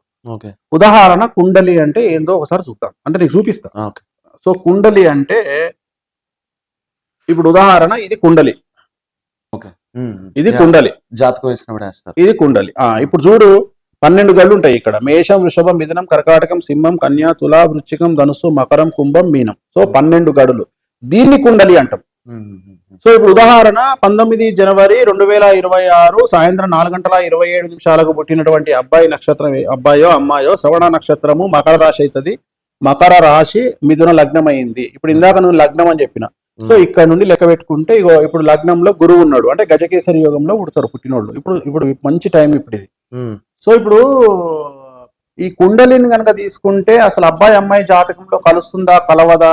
అబ్బాయి జాతకంలో 7వ ఇంట్లో ఎవరున్నారు అంటే కలత్ర స్థానంలో ఎవరున్నారు? అమ్మాయి జాతకంలో సంతాన స్థానంలో ఎవరున్నారు? అసలు అమ్మాయికి సంతానం ఉంటుందా ఉండదా? వైదవ్య యోగం ఉందా అంటే భర్త చనిపోతాడా, డివోర్స్ అవుతుందా, భార్యాభర్తలు విడాకులు అవుతాయా, లేకపోతే అమ్మాయి తల్లి సీన్లకు ఎంటర్ అయ్యి అబ్బాయికి అమ్మాయికి గొడవలు పెడుతుందా, లేకపోతే అమ్మాయి సంపాదన కోసం తల్లిదండ్రులే టార్చర్ పెడతారా అమ్మాయిని? అంటే ఈ జనరేషన్ లో కూతురు సంపాదన కోసం భార్యాభర్తలు విడగొట్టిన తల్లిదండ్రులు కూడా ఉంటారు. మంచి ఉంటది, చెడు ఉంటది. అట్లనే కొడుకు సంపాదన కోసం కోడలు తల్లిదండ్రులను భార్యాభర్తలను విడగొట్టేటువంటి తల్లిదండ్రులు కూడా ఉంటారు. సో ఇలాంటి జాతకాలు ఎక్కడుంటాయి? సో తల్లి ఇన్వాల్వ్మెంట్ ఉంటుందా, అత్త ఇన్వాల్వ్మెంట్ ఉంటుందా, సో తోటికోడల ఇన్వాల్వ్మెంట్ ఉంటుందా? ఇన్ని చెక్ చేసుకోగలుగుతాం జాతకాన్ని విశ్లేషిస్తే. కానీ కుండలి లోపలికి వెళ్ళి చెక్ చేస్తేనే తెలుస్తుంది. నువ్వు బయట నుండి చూసి 18 పాయింట్లు వచ్చినాయి పెళ్లి చేసుకోపో అంటే వర్కౌట్ కాదు.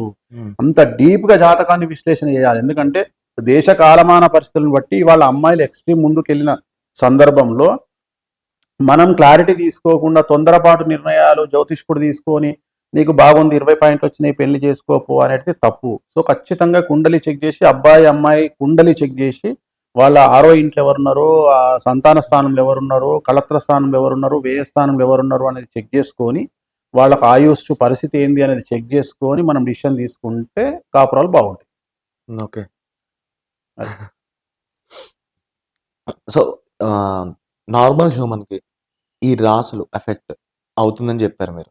శని మాత్రం స్పెషల్. అంటే మనకి అందరూ శని గురించి ఎక్కువ మాట్లాడతారు కదా, అది లైఫ్ లో ఎలా ఉంటది, దాని గురించి మీరు ఏం చెప్తారు? సో శని అనేవాడు నా దృష్టిలో ఈజ్ ఏ గుడ్ లెక్చరర్, ఒక మంచి స్కూల్ అది. అంటే శని ఎందుకు వస్తాడు? అసలు శని అనేటువంటిది కాన్సెప్ట్ ఏంటంటే మన జాతకాన్ని కమాండ్ చేసే శని, ఫస్ట్ శని మనకు ఏలినాటి శని. మన జాతకంలో 12, 1, 2 గోచారంలో శని ఉన్నప్పుడు దాన్ని మనము ఏలినాటి శని అంటాం. 4వ ఇంట్లో శని ఉన్నదాన్ని అర్ధాష్టమ శని అంటాం. 6వ ఇంట్లో శనిని షష్టమ శని అంటాం. 8వ ఇంట్లో శనిని అష్టమ శని అంటాం. మళ్ళీ 12, 1, 2ను మళ్ళీ ఏలినాటి శని అంటాం. ఇది కాకుండా ఉండేటువంటిది శని మహర్దశ, అది 19 సంవత్సరాలు. అంటే మనిషిని టార్చర్ పెట్టడానికి శని ఫస్ట్ ఏలినాటి శనిలో 7.5 ఏళ్ళు, ప్లస్ అర్ధాష్టమ శనిలో 2.5 ఏళ్ళు, అష్టమ శనిలో 2.5 ఏళ్ళు, షష్టమ శనిలో 2.5 ఏళ్ళు. అంటే ఇవి జనరల్ గా గోచారంలో వచ్చేటువంటి సమస్యలు. ఇవి గ్రహచారంలో వచ్చేటువంటి సమస్య శని మహర్దశ 19 సంవత్సరాలు. సో ఎప్పుడే కానీ శని మన జీవితంలో వచ్చిండు అంటే ఆయన ఏం చేస్తాడంటే ఫస్ట్ మనకు డబ్బు విలువ తెలియజేస్తాడు, మనుషుల విలువ తెలియజేస్తాడు, ప్రేమ విలువ తెలియజేస్తాడు, కుటుంబ సభ్యుల యొక్క విలువ తెలియజేస్తాడు. అంటే నీ దగ్గర డబ్బు లాగేసుకుంటాడు ఆయన. లాగేసుకున్న తర్వాత నీ వాడెవడు పరాయి వాడెవడు అనేది నీకు అర్థమవుతుంది. నీ కోసం డబ్బు కోసం నీ ఎంబడి ఎవడున్నాడు అనేది నీకు అర్థమవుతుంది. సో ఈ సమాజంలో నీకు జ్ఞానాన్ని పెంపొందించడానికి రేపొద్దున నీకు ఆయన ఇయ్యబోయే రాజయోగాన్ని రాజభోగాన్ని నువ్వు హ్యాండిల్ చేయగలుగుతావా లేదా అనేటువంటి ఉద్దేశంతో నిన్ను టెస్ట్ చేసి నీకు నరకం చూపించి నిన్ను సెట్ చేసి పోయేటప్పుడు నీ చేతులు అన్ని పెట్టిపోతాడు. అంటే వీడు ఫస్ట్ కొంతమంది ఏంది ఇప్పుడు నడమంత్రపు సిరి అంటారు. అంటే డబ్బు రాగానే కళ్ళు నెత్తికెక్కుతాయి, అట్లనే పొజిషన్ రాగానే కళ్ళు నెత్తికెక్కుతాయి. సో వీళ్ళందరినీ సెట్ చేసే బాధ్యత శని తీసుకుంటాడు, వీళ్ళ బెండ్ తీసే బాధ్యత శని తీసుకుంటాడు. సో వీళ్ళందరినీ మార్చి ఫస్ట్ ఏం చేస్తాడు, చాలా మంది ఇప్పుడు ఉదాహరణ మీకు తెలిసినటువంటి హీరో 2 హిట్లు కొట్టంగానే సమాజం చూసే హీరో మెట్లు ఎక్కుతుంటాడు, అంటే పైకి ఎక్కుతుంటాడు లిఫ్ట్ లో 100వ ఫ్లోర్ కు. నాకు 100వ ఫ్లోర్ నుంచి పడిపోయే హీరో కనిపిస్తుంటాడు. ఎందుకంటే 100వ ఫ్లోర్ నుంచి పడితే డ్యామేజ్ ఎక్కువైతుంది, 10వ ఫ్లోర్ నుంచి పడితే కాళ్ళ చేతిలో ఇరుగుతాయి, 1వ ఫ్లోర్ నుంచి పడితే ఇంకా దెబ్బలు కలిగాయి. కానీ మీకు తెలిసిన హీరో మెట్లు ఎక్కుతుంటాడు, అంటే ఫ్లోర్లు ఎక్కుతున్నా కొద్దీ మీరేమనుకుంటారంటే అబ్బా వీడు సూపర్ స్టార్ అవుతుండో. నేనేమనుకుంటాను సూపర్ స్టార్ అవుతున్నా కొద్దీ రిస్క్ ఎక్కువ, అక్కడ దాన్ని కాపాడుకోగలిగినటువంటి శక్తి ఉండదు మనిషికి. ఇవాళ యశ్ పరిస్థితి ఏంది కర్ణాటకలో అంటే KGF 2 సిరీస్లు చేసి ఇప్పుడు KGF లాంటి సినిమా చెయ్యలేక ఆయన చేతిలో సినిమాలు లేక నెత్తి నోరు కొట్టుకుంటుండు. కారణం ఏంటి అంటే మళ్ళీ తీస్తే అలాంటి సినిమాని తీయాలి అంటే ఎక్కువ సెలబ్రిటీ స్టేటస్ వచ్చినా కష్టమే, ఎక్కువ డబ్బు వచ్చినా కష్టమే. సో నాకు అది కనిపిస్తుంది, నాకు అక్కడ కనిపిస్తుంది. అక్కడ నుండి పడితే డ్యామేజ్ మామూలుగా ఉండదు, చాలా భయంకరమైన డ్యామేజ్ ఉంటుంది. సో అందుకని ఈ శని ఏంటంటే నువ్వు ఎట్లా బతకాలో నీకు నేర్పిస్తాడు. వెళ్ళిపోయేటప్పుడు నేను సెట్ చేసి నీకు డబ్బులు ఇచ్చి పొజిషన్ ఇచ్చి అన్ని చేసిపోతాడు. అందుకని ఏలినాటి శని లేకపోతే మనుషులు మారడమే జరగదు. మనిషి మారాలి అంటే శని రావాలి, ఏలినాటి శని అర్ధాష్టం. ఇప్పుడు ఉదాహరణ షష్టమ శనిలో జైలుకు పోతారు. ఎగ్జాంపుల్ షష్టమ శనిలో సంచలనం జరుగుతుంది, 6వ ఇంట్లో శని ఉంటే సంచలనం జరుగుతుంది. ప్రతి మనిషి జీవితంలో సంచలనం జరుగుతుంది. ఉదాహరణ మన అల్లు అర్జున్ జైలుకు పోయిండు. ఎందుకు పోయిండు అంటే ఆయనకు 6వ ఇంట్లో శని వచ్చినప్పుడు జైలుకు పోయిండు. ఒక రాత్రి గడిపొచ్చిండు, ఒక 8 గంటలు గడిపొచ్చిండు. సో ఆ జాతకంలో ఆ యోగం ఉన్నప్పుడు 6వ ఇంట్లో శని వచ్చినప్పుడు ఇది చేసిపోతాడు. అట్లనే పెద్ద పెద్ద వాళ్ళ జీవితాలలో ఈడీ కేసులు, సిబిఐ కేసులు, ఏసీబీ కేసులు, ఇన్కమ్ ట్యాక్స్ రైడ్లు అన్ని కూడా 6వ ఇంట్లో శని ఉన్నప్పుడే జరుగుతాయి. 6వ ఇంట్లో శని అనేటువంటిది శత్రువుల దాడి ఎక్కువగా ఉండేటువంటి సందర్భము లేదా రోగకారకుడు. ఆ 6వ ఇంట్లో శని వచ్చినప్పుడు గోచార రీత్యా దాంట్లో మనం ఏం చేస్తామంటే జైలుకు వెళ్ళడము, యాక్సిడెంట్లు అవ్వడము, రోగాలు రావడము, క్యాన్సర్లు రావడము, షుగర్ అటాక్ అవ్వడము, బీపీ అటాక్ అవ్వడము, హైపర్ టెన్షన్ అటాక్ కావడము, ఇవన్నీ కూడా 6వ ఇంట్లో శని ఉన్నప్పుడు జరుగుతాయి. ఇప్పుడు ఉదాహరణ ప్రస్తుతం తులారాశికి 6వ ఇంట్లో శని ఉన్నాడు. సో తులారాశి వాళ్ళకి ఇప్పుడు ఆ సమస్యలు ఉంటాయి. సో ఒక్కొక్కరికి ఒక్కొక్క సమస్య. ఉదాహరణ ఇప్పుడు ధనుసు రాశి వాళ్ళకు అర్ధాష్టమ శని నడుస్తుంది, 4వ ఇంట్లో శని. అట్లనే ఇప్పుడు కుంభం, మీనం, మేషరాశుల వారికి ఏలినాటి శని నడుస్తుంది, సింహరాశి వాళ్ళకు అష్టమ శని నడుస్తుంది. అంటే ఇప్పుడు నేను చెప్పిన శని ఎవరెవరైతే పేర్లు చెప్పినా వాళ్ళందరూ ఎఫెక్ట్ అవుతున్నారు. ఇప్పుడు ప్రజెంట్ శని ఇంతమందిని ఒక్కటే దగ్గర శని ఉండి మీనరాశిలో ఉండి ఇటు మేషరాశిని కొడుతుండు, మీనరాశిని కొడుతుండు, కుంభరాశిని కొడుతుండు, సింహరాశిని కొడుతుండు, ధనుసు రాశిని కొడుతుండు, తులరాశిని కొడుతుండు. ఇంతమందిని ప్రభావితం చేయగలుగుతుండు. ఎట్ ఏ టైం 6 రాశులను ప్రభావితం చేస్తాడు. అంటే శని ఎప్పుడు మొత్తం ఉన్నాయి 12 రాశులు అయితే శని ప్రతిరోజు ప్రతి సంవత్సరము 6 రాశులను కమాండ్ చేస్తాడు. నెగిటివ్ గా, పాజిటివ్ కాదు, నెగిటివ్ గా. అది శనికి ఉన్న పవర్. యాంగ్జైటీ డిజార్డర్ కారణం ఏంటంటే మనం బ్రీతింగ్ తీసుకున్నప్పుడు మన ముక్కులో నుండి వెళ్ళినటువంటి గాలి లోపలికి వెళ్ళినప్పుడు మన కడుపులో ఉన్నటువంటి గాలి బయటికి వచ్చినప్పుడు ఆ రెండు ఇట్లా కొట్టుకున్నప్పుడు దాన్ని చోకింగ్ అంటాం. ఆ గాలులు 2 కొట్టుకున్నప్పుడు మనకు బ్రీతింగ్ అందక అనాల్సి వస్తుంది. దీన్ని యాంగ్జైటీ, ఇది స్టార్టింగ్ ప్రాబ్లం. ఇది కంటిన్యూ అయ్యి యాంగ్జైటీ డిజార్డర్ కింద కన్వర్ట్ అవుతుంది. అంటే నువ్వు పొట్టను సరిగ్గా లూజ్గా బట్టలు వేసుకోకపోతే కూడా నీకు రోగం వస్తుంది అని చెప్పడం ఇక్కడ నా ఉద్దేశం. దీనికి గురువు కారణం. గురువు అంటే ఇక్కడి నుండి అంటే మెడ నుండి బొడ్డు వరకు ఉండేటువంటి రోగాన్ని క్రియేట్ చేసేవాడు గురువు. గురువు కమాండ్ చేసేది మొత్తం గట్టు, ఈ శిష్టాన్ని గురువు కమాండ్ చేస్తాడు. సో గురుగ్రహం ఎవరికైతే 6వ ఇంట్లో ఉంటుందో 12వ ఇంట్లో ఉంటాడో వాళ్లకు మగవాళ్ళైతే ఇప్పుడు నేను చెప్పినట్టు ఈ టైట్ జీన్స్ ప్యాంట్లు నువ్వు అనొచ్చు మరి ఆడవారు కూడా జీన్స్ ప్యాంట్లు వేస్తున్నారు ఇప్పుడు ఈ మధ్యన. ఉమ్, సో ఆడవాళ్ళు కూడా జీన్స్ ప్యాంట్లు వేస్తున్నారు కాబట్టి వాళ్ళు కూడా టైట్ వేయడం వల్ల మనకంటే కాన్షియస్ ఉండేది అమ్మాయిలే, ఎందుకంటే మేము సన్నగా కనిపించాలని. ఉమ్, ఉమ్, అందుకని వాళ్ళు ఎక్కువగా టైట్ బట్టలు వేసుకోవడం వల్ల వాళ్ళకు కూడా యాంగ్జైటీ డిజార్డర్ వస్తుంది. ఉమ్. సో చాలా చాలా రకాల ప్రెషర్స్ వస్తాయి. అంటే గ్యాస్ ఫామ్ అయ్యి వచ్చేటువంటి డిజార్డర్ యాంగ్జైటీ డిజార్డర్. సో ఇవన్నీ కూడా వీటికి కారణం ఇప్పుడు నేను చెప్పే గురువు, చంద్రుడు, బుధుడు, కుజుడు, ఈ నలుగురి వల్ల యాంగ్జైటీలు వస్తాయి. దీంట్లో రకరకాల ప్రాబ్లమ్స్ ఉంటాయి.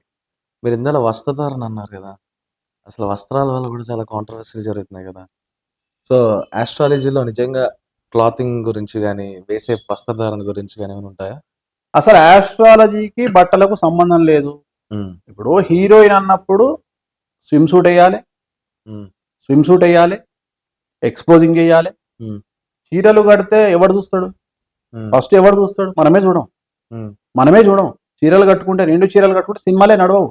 ఉమ్, పుష్ప లాంటి సినిమాలో కూడా ఊహు అంటావా ఊహు అంటావా అని పాట పెట్టారు. ఉమ్, ఉమ్. సో అది ధర్మం, కలియుగ ధర్మం అది. ఓకే. రైట్. సో ఇక్కడ అమ్మాయిల వస్త్రధారణ గురించి మాట్లాడేటువంటి రైట్స్ మగవాళ్ళకి లేవు. ఉమ్, మగవాళ్ళకి లేవు. ఆడవాళ్ళ గురించి నాకు అనవసరం. మగవాళ్లకు లేవు. మనకు వాళ్ళ గురించి మాట్లాడే రైట్స్ మనకు లేవు. ఉమ్, గుడి మీద ఉదాహరణ, మనం దేవత, చాలా మంది తింగరి నా కొడుకులు, ఎదవ నా కొడుకులు ఏం మాట్లాడతారంటే దేవాలయాల్లో బూతు బొమ్మలు ఎందుకున్నాయి అని మాట్లాడతారు. ఉమ్, దేవాలయాల్లో బూతు బొమ్మలు ఉండడానికి 2 కారణములు. దేవాలయాలు, దేవుళ్ళు ఉన్నప్పుడు అసలు వస్త్రాధారణ లేదు. ఉమ్, అసలు మన పూర్వీకులు కోతి నుండి మనిషిగా మారిన తర్వాత మనకు వస్త్రాలు లేవు. ఉమ్, అర్థమైందా? మన వాళ్ళు జీన్స్లు వేసుకోలే, టీ షర్ట్లు వేసుకోలే, చీరలు కట్టుకోలే, జాకెట్లు వేసుకోలే. ఉమ్, వస్త్రధారణ అనేది అసలు మనకు లేదు. మనకు బట్టలే లేవు. మనకు భారతదేశంలో అసలు మనకు తెలియనటువంటి విషయం ఏంటంటే, ఇప్పుడు అందరు వేసుకునే జీన్స్ ప్యాంట్ ఎక్కడ వేసుకుంటారు తెలుసా? అవును. సౌత్ ఆఫ్రికా లాంటి కొన్ని దేశాలలో బంగారు గనిలో పనిచేయడానికి జీన్స్ ప్యాంట్ అనేది ఎంత రుద్దినా చినిగిపోదు కాబట్టి కొన్ని నెలల పాటు ఉద్యోగం చేయడానికి పనికి వస్తుంది అని కూలీలు వేసుకునేటువంటి జీన్స్ ప్యాంటును ఇవాళ మనం ఫ్యాషన్ కింద వేసుకుంటున్నాం. ఆడవారికి జాకెట్ను అంటగట్టినటువంటి చరిత్ర బ్రిటిష్ వాళ్ళది. ఉమ్, అసలు మన దేశంలో ఆ స్త్రీలు జాకెట్టు వేసుకోరు.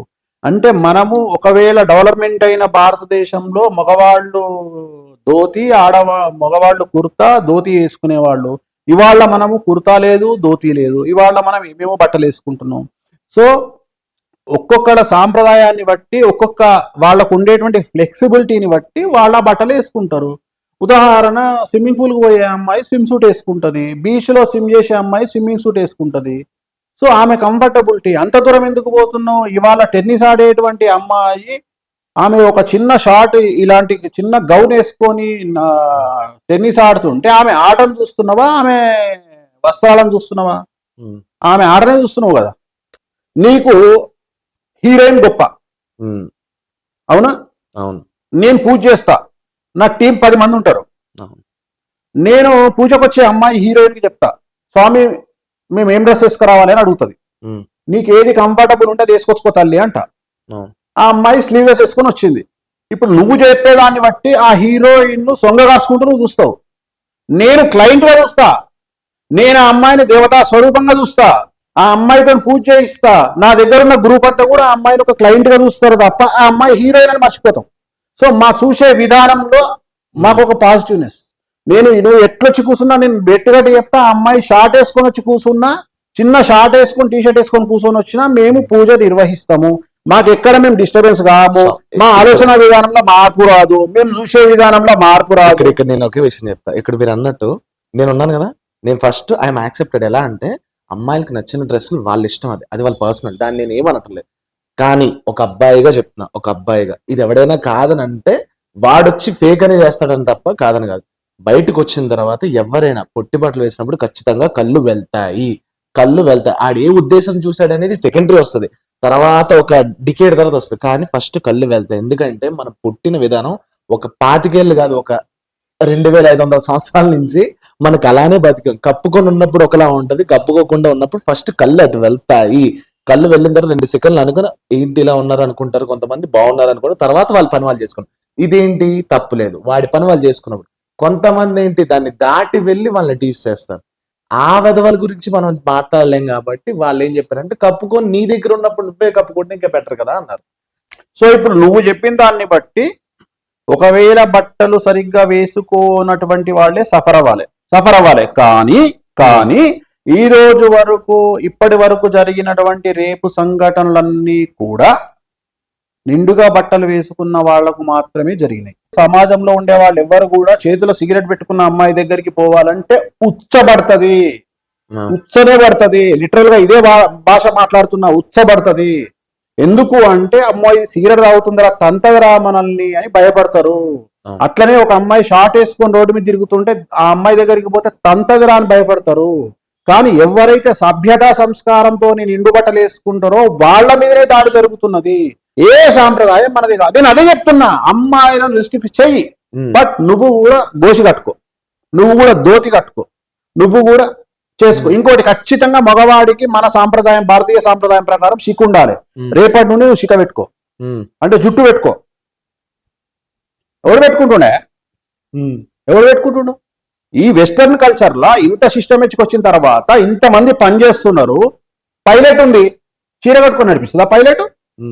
ఒక అమ్మాయి పైలట్ అయ్యింది, చీర కట్టుకొని నడిపిస్తుందా?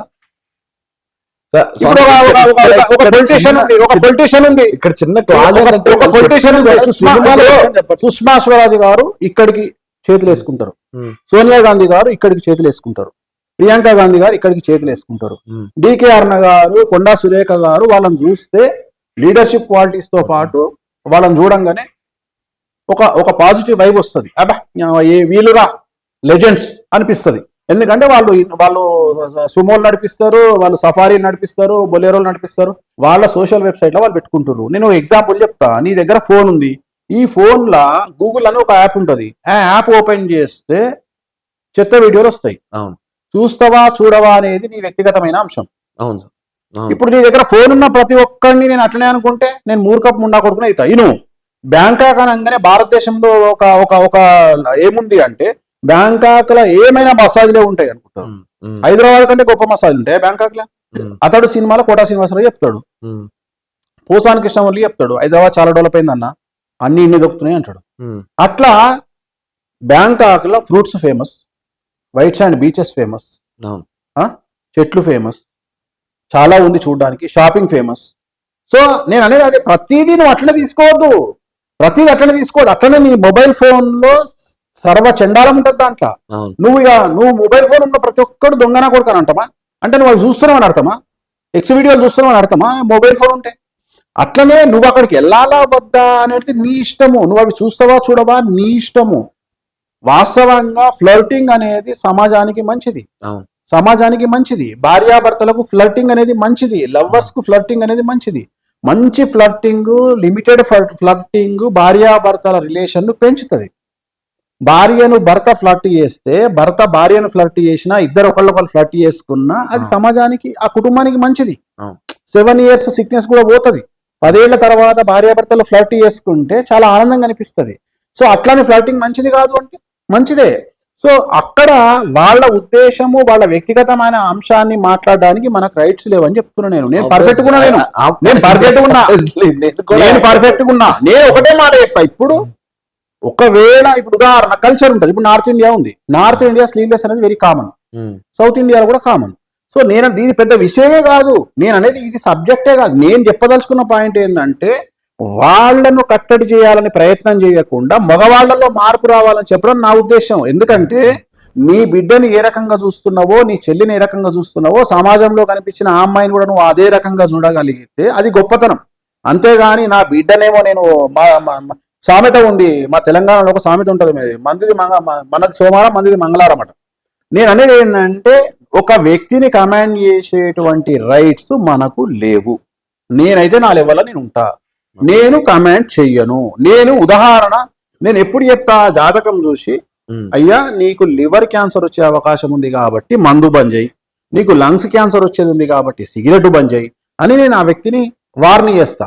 అంతవరకే తప్ప నువ్వు బట్టలు వేసుకోకు, నువ్వు ఆ బట్టలు వేసుకోకు, నువ్వు ఈ బట్టలు వేసుకోకు, నువ్వు ఆ పని చేయకు, ఈ పని చేయకు. నేను నా లిమిట్లో నేను ఉంటా, గిరి గీసుకొని ఉంటా. నేనైతే ఎవరిని విమర్శించను, నేను ఎవరికి సలహాలు ఇవ్వను. నాకు రాజ్యాంగము ఆ హక్కు నాకు ఇయ్యలేదు. మరీ ముఖ్యంగా తెలుగు రాష్ట్రాలలో మన సిస్టమ్ ఏంటంటే నేను ఎవరికైనా సలహా ఇవ్వచ్చు కానీ నాకు నువ్వు సలహా ఇవ్వద్దు అనేది తెలుగు రాష్ట్రాల సిస్టమ్. నేను ఎవరినైనా బట్టలు ఇప్పొచ్చు కానీ నా జోలికి నువ్వు రావద్దు అనేది తెలుగు రాష్ట్రాల సిస్టమ్. సో తెలుగు రాష్ట్రాలు 2+2=5 తెలుగు రాష్ట్రాలలో ఇది అంటేనే సెట్ అవుతుంది. ఇక్కడ భారతదేశం అంతా 2+2=4, తెలుగు రాష్ట్రాలలో మాత్రం 2+2=5. సో మనకు వద్దు. నేనైతే నా సిస్టంలో నేను ఉన్నా. ఇంట్లో ఏమైనా పెంట జరిగితే నాకు సంబంధం లేదు. ఆడవాళ్ళ వస్త్రాధరణకు సంబంధించి నాకు సంబంధం లేదు. పూర్తి బాధ్యత మా యాంకర్ గారు తీసుకుంటారు. మీరేమైనా వేసుకునేది ఉంటే ఆయన వేసుకుంటారు. సరే మీరు అన్నది కరెక్టే. ఎవరి వ్యక్తిగతం వాళ్ళది, వాళ్ళ ఇష్టాలను మనం కాదన్నాం. బట్ నేను కొంతమంది ఇలా వాదించేదాని గురించి చాలా తప్పు నాన్న, వాళ్ళ తరపున చాలా తప్పు. మైండ్ సెట్ మారాలి, మగవాళ్ళ మైండ్ సెట్ మారాలి. సార్ 1,00,000 మంది ఎలా మారుస్తారు సార్? ఒక్కరిది మారితే సరిపోతుంది. నువ్వెవడయా మారుస్తాను? నీ లిమిట్ లో నువ్వు ఉండాలి కదా. బొక్కలు ఇరిగితే చక్కగా అవుతారు, బొక్కలు ఇరిగితే చక్కగా అవుతారు. నిన్ను కరెక్ట్ గా తోడు వరగట్టడం లేక ఇప్పుడు సిగ్నల్ ఎందుకు జంప్ అయితే లేవు, చలని పడుతుందని. నీకు అది లేకనే కదా ఆడవాళ్ళని ఇష్టం వచ్చినట్టు చూస్తావు. నేను ఒక బ్యాంకాకు పోయినా. ఇప్పుడు పబ్బుకు పోయటం నేను చెప్పాను, అమ్మగారు పబ్బుకు పోతున్నారు కదా పట్టు చీర కట్టుకొని వెళ్ళండి అమ్మా, మంచి లంగావోని కట్టుకుని వెళ్ళండి. ఇదా నేను చెప్పాలి? పబ్బుకు పోతే ఏం డ్రెస్ వేసుకోవాలి వాళ్ళకి తెలుసు. వాళ్ళకంటే మన ఇంకొక ముఖ్యంగా మీకు దమ్ము ఉంటే మీరు యుద్ధం చేయాల్సింది సినిమా ఇండస్ట్రీ మీద, అమ్మాయిల మీద కాదు. సినిమా ఇండస్ట్రీ మీద చేయండి, సినిమా ఇండస్ట్రీ పోస్టర్ల మీద చేయండి, సినిమా ఇండస్ట్రీలో అమ్మాయిలు వేసుకునే కాస్ట్యూమ్స్ మీద చేయండి. అది కదా వీళ్ళు చేయాలి. వీళ్ళకి చేత కాక బయట ఉన్న అమ్మాయిల మీద పడతారు. అంటే ఇప్పుడు సినిమా దాటిపోయింది సార్. ఇన్స్టాగ్రామ్ అవును అయిపోయి బ్యాన్ చేపి. మరి దమ్ము ఉంటే నీ చేతుల్లో ఉంది కదా, బ్యాన్ చేపి. ఇన్స్టాగ్రామ్ బ్యాన్ చేపి, యూట్యూబ్ బ్యాన్ చేపి. గది చేత కాక నువ్వు వ్యక్తిగతంగా దాడి చేస్తా అంటే ఎట్లనే? నీకు ఇంకోటి నీకు రైట్స్ లేవని చెప్తున్నా నేను. ఇప్పుడు నిజంగా చెప్తున్నా, నీకే కోపం వచ్చింది, బట్టలు ఇప్పినావు, జాంగా మీద చక్కగా నా కాళ్ళని నడుస్తున్నావు, నేను నాపుతాడా? నాకు ఆన్సర్ చెప్పాయా? నిజంగా సీరియస్గా చెప్తున్నా. నువ్వు అండర్వేర్ మీద తిరిగినావు, నేను నాపుతాడా? ఆ జంక్షన్కి వెళ్ళేసరికి ఒక 4 కానిస్టేబుల్ వచ్చి కొడతారు కింద మీద. ఎందుకు కొడతారు? ఇట్లా తిరుగుతున్నా అంటే ఇంట్లోకి వెళ్ళి తిరిగి. అవును, అదే నువ్వు షార్ట్ వేసుకొని తిరిగినావు అనుకో ఏమైనా అవుతారా? ఏమైనా అంటారా? సార్ షార్ట్ అయితే ఏంటి, ఇప్పుకొని తిరిగితే ఏంటి సార్? తేడా ఉంది, ఒక చిన్న గుడ్డ ముక్క తేడా. అంటే అక్కడ మాత్రం మనకి అబ్బాయిలకి మాత్రం డ్రెస్ నువ్వు నెక్స్ట్ నువ్వు ఇంగ్లీష్లోకి ఎక్కేటట్టు నువ్వు సారీ. నీకు విలువలు తెలిస్తే, ఆడవాళ్ళు ఎలా ఉన్నా విలువలు తెలిస్తే నీకు ఆడవాళ్ళ మీద రెస్పెక్ట్ ఉంటే, భారతదేశం ఆడవాళ్ళ గురించి మనకు అనవసరం, వాళ్ళు ఎలా ఉంటారో అనేది మనకు అనవసరము. మన సాంప్రదాయము మనకొక పద్ధతి నేర్పించింది. మాకు నువ్వు ఎలాంటి అమ్మాయిని చూపించినా మా సిద్ధాంతము, నేను ప్రతి అమ్మాయిలో అమ్మవారిని చూసుకుంటా. నాకు స్త్రీ అంటే అమ్మవారి స్వరూపము. నాకు స్తన్యం ఇచ్చిన నా తల్లి నాకు దేవతతో సమానము. నేను పుట్టినటువంటి యోని నుండి పుట్టిన నాకు ఆ యోని నాకు స్వర్గధామంతో సమానము. సో నాకెక్కడ నేను ఆ వేరే ఒపీనియన్తో నేను చూడడం లేదు. అలాగే నా ముందు ఒక హీరోయిన్ కూర్చున్నా నాకు ఒక క్లయింట్ మాదిరిగానే కనిపిస్తుంది తప్ప ఎక్కడా నాకు చెడు భావన కలగదు. సో నేను నా సిస్టమ్ ప్రకారము నా కూతుర్ని ఏ విధంగా చూస్తానో నాకు పక్క ఇంటి కూతుర్ని కూడా నేను నా కూతురుగానే భావిస్తా. అలాంటి డ్రెస్ వేసుకున్న ఏ అమ్మాయి అయినా, బట్టలు లేకుండా ఉన్న అమ్మాయిలో కూడా నేను దైవత్వాన్ని వెతుక్కుంటా. ఎందుకంటే నాకు అక్కడ కనిపించేది నేను పుట్టినటువంటి ఒక స్థానం కనిపిస్తుంది. కాబట్టి నేను ఆ విధంగానే చూస్తా తప్ప సో నాకు వేరే వ్యక్తిగతమైనటువంటి ఒపీనియన్లు, దుర్మార్గమైన ఆలోచనలు నాకు వస్తలేవు. అంటే నేను పెరిగిన వాతావరణము, నా దేశం నాకు ఇచ్చిన గొప్పతనము, ఆడవాళ్ళు ఇలా చూడండి అని చెప్పినటువంటి నా దేశం. అంతేగాని ఈ అమ్మాయి ఈ బట్టలు వేసుకోవాలి, ఇంత పాశ్చాత్య సంస్కృతిలోకి వచ్చి కూడా ఈ రోజు కూడా నువ్వు ఏ బట్టలు వేసుకోవాలను అని మాట్లాడుతున్నావు అంటే మనంత మూర్ఖపు ఉండే కొడుకులు ఇంకొకటి లేదు. ఇంకొకటి ఏంటంటే ఇక్కడ నేను చెప్పదలుచుకుంది ఏంటంటే, మగవాళ్ళు ఏం ఫీల్ అవుతారు ప్రతి సమాజం, మేము తోపులం అనుకుంటారు. ఆడవాళ్ళు మనల్ని దాటిపోయి చాలా రోజులయ్యింది. మనము 50లో ఉంటే ఆడవాళ్ళు 150లో ఉన్నారు. సో వాళ్లకు ఎట్లా బతకాలి, ఎక్కడ ఏ బట్టలు వేసుకోవాలో వాళ్ళకు తెలిసిన దాంట్లో మనకు పైసా తెలియదు. మనము అన్నీ మూసుకొని 2 చేతులు భగవంతుడు ఇచ్చిండు, ఒకటి కింద ఒకటి మీద పెట్టుకొని కూర్చుంటే బెటరు. అంతేగాని మేము ఆడవాళ్ళ కంటే తోపులము, మేము వాళ్ళకి సలహాలు ఇస్తాము అనుకుంటే మాత్రం మనంత మూర్ఖపు ముండా కొడుకులు ఇంకొకరు లేరు. సో అన్నీ మూసుకొని కూర్చోమని నేను సందేశాన్ని ఇస్తున్నా మగవాళ్ళకు. ఇప్పుడు పనికి మళ్ళీ సేయింగ్ ఉంది ఒకటి, పాతకాలంలో సేయింగ్, ఆడవారి నోట్లో మాట ఆగదు అని. కానీ వాస్తవంగా ఆడవాళ్ళు ఈ వేలుతో చేసిన పని ఈ వేలుకు తెలియనియ్యారు. పక్క వేలే ఇది. ఈ ఏలుతో చేసిన పని ఈ ఏలుకు తెలియదు. కానీ మొగోడు ప్రపంచం అంతా చెప్పుకొని తిరుగుతాడు నేను చేసిన అని. ఆడవాళ్ళని పట్టాలంటే నీ ఇంకా 10 జన్మలు ఎత్తాలి నువ్వు. అమ్మాయిలు సీక్రెట్ దాచిపెట్టినట్టు మగవాడు దాచిపెట్టాడు. సో ఓల్డ్ సేయింగ్స్ ఇవన్నీ చెప్పుకోవడానికి మనకు, ఇవన్నీ నువ్వు మైక్ ముందర మాట్లాడడానికి మనకు వస్తాయి స్పీచ్లు, బయట పనికిరావు. వస్త్రాధారణకి మనకు సంబంధమే లేని సబ్జెక్టు నాయన. మనం ఒకళ్ళకి సలహా ఇచ్చే రాజ్యాంగం మనకి ఇయ్యల. మనము ఎవరిష్టం వాళ్ళు, ఎవరికి నచ్చిన ఫుడ్ వాళ్ళు తింటారు, ఎవరికి నచ్చిన బట్టలు ఆడు వేసుకుంటాడు. మనకు వాళ్ళ గురించి వద్దు. మనము మనల్ని అట్లా చూసుకున్నాము. మనము వేరే వాళ్ళని హామ్ చేయొద్దు. మన వల్ల వేరే వాళ్ళు ఇబ్బంది పడొద్దు. వేరే వాళ్ళ మనసు మీద కొట్టొద్దు. వేరే వాళ్ళ పొట్ట మీద కొట్టొద్దు. నీ పని నువ్వు చేసుకున్నావా, బతికినవా, ఒక జీవితంలో 2 జీవితాలు ఎంజాయ్ చేసినవా, ఓ 4 ముక్కలు తిన్నవా, 4 మందు తాగినవా, 4 దేశాలు తిరిగినవా, బెడ్ మీద ఏం లేకుండా చచ్చినవా, అయిపోయింది, కథం అయిపోయింది. బెడ్ మీద కోరికలు లేకుండా చచ్చిపో అంతే, అంతకుమించి ఏం లేదు. చచ్చిన తర్వాత దినాలు ఎట్లా చేసిర్రు ఏంది మనకు అనవసరం. ఉన్నన్ని రోజులు మంచిగా బతికి చచ్చిపోవాలి బస్ అంతే. Thank you so much Venu garu. This is RJ Mahesh signing of.